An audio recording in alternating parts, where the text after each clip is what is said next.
இன்றைக்கி நம்ம பேஷண்ட்டுடைய 1 டே diabetic diet plan மற்றும் அவங்களுடைய பிளட் சுகர் லெவலையும் பார்த்துடலாம் வாங்க. மார்னிங் 7 மணிக்கு ஃபாஸ்டிங் பிளட் சுகர் 130.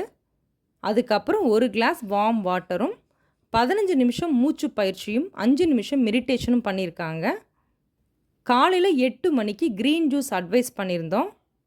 இன்றைக்கி அவங்க எடுத்துக்கிட்டது நெல்லிக்காய் கருவேப்பிலை ஜூஸ். அதுக்கான லிங்க் நம்ம டிஸ்கிரிப்ஷனில் கொடுத்துருக்கோம். க்ரீன் ஜூஸ் குடித்து 1 மணி நேரம் கழித்து அவங்களுடைய பிளட் சுகர் லெவல் 125. 9 மணிக்கு பிரேக்ஃபாஸ்ட் எடுத்திருக்காங்க.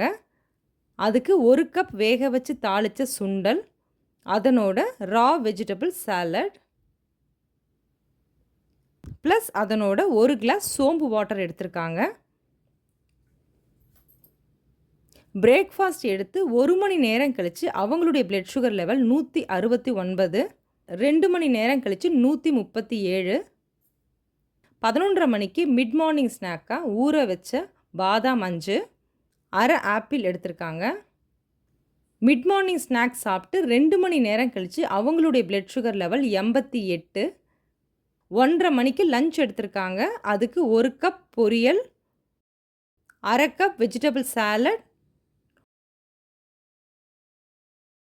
1 கப் கைக்குத்தல் அரிசியில் செஞ்ச சாதம், 1 கப் பருப்பு, அதனோட 1 கிளாஸ் சுண்டைக்காய் மோர் எடுத்திருக்காங்க.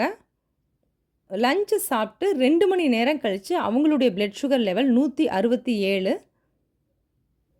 சாயங்காலம் 5:30 மணிக்கு க்ரீன் டீ, அதனோட உப்பு கடலையும் வறுத்த நிலக்கடலையும் சேர்த்து அரை கப் எடுத்திருக்காங்க. 7:30 மணிக்கு அவங்களுடைய பிளட் சுகர் லெவல் 126. நைட்டு 7:30 மணிக்கு டின்னர் எடுத்திருக்காங்க. இன்றைக்கி அவங்க எடுத்துக்கிட்டது வெஜிடபிள்ஸ் ஆட் பண்ணி செஞ்ச கோதுமை ரவை உப்புமா, அதனோட புதினா சட்னி, கொஞ்சம் வெஜிடபிள் சாலட். சரியாக 2 மணி நேரம் கழித்து அவங்களுடைய பிளட் சுகர் லெவல் 144. இன்றைக்கி நாம் டைப் 2 டயபெட்டிக் பேஷண்ட்டுடைய 1 டே டயபெட்டிக் டயட் பிளான் மற்றும் அவங்களுடைய பிளட் சுகர் லெவலையும் பார்த்தோம். இந்த பிளட் சுகர் கண்ட்ரோலுக்கு காரணம் கன்சிஸ்டன்சி, தொடர்ந்து ஃபாலோ பண்ணுறதும் நோ சீட்டிங் டே, இந்த 2ம் தான். இவங்கனால முடியும் அப்படின்னா கண்டிப்பாக உங்களாலையும் முடியும். ஹெல்தியான டயட்டை ஃபாலோ பண்ணுங்கள்.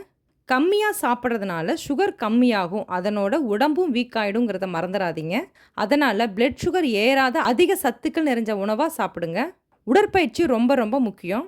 இதனால் பிளட் சுகர் கண்ட்ரோல் ஆகிறது மட்டும் இல்லாமல் உடல் எடை ஆரோக்கியமாக மெயின்டைன் ஆகும், ஸ்ட்ரெஸ்ஸும் கம்மியாகும். இந்த உணவு முறையை ட்ரை பண்ணி பாருங்கள், நல்ல ரிசல்ட் கிடைக்கும். வரக்கூடிய வீடியோவில் பிளட் சுகர் ஏறாமல் எப்படி உணவை எடுத்துக்கலாங்கிறத வீடியோவில் அப்லோட் பண்ணுறோம், மிஸ் பண்ணாமல் பாருங்கள். இந்த வீடியோ உங்களுக்கு ரொம்ப யூஸ்ஃபுல்லாக இருந்திருக்கும்னு நினைக்கிறேன். பிடிச்சிருந்ததுன்னா லைக் பண்ணுங்கள், ஷேர் பண்ணுங்கள், சப்ஸ்கிரைப் பண்ணுங்கள். நாளைக்கு ஒரு புது வீடியோவோட உங்களை மீட் பண்ணுறேன். தேங்க்யூ, பாய்.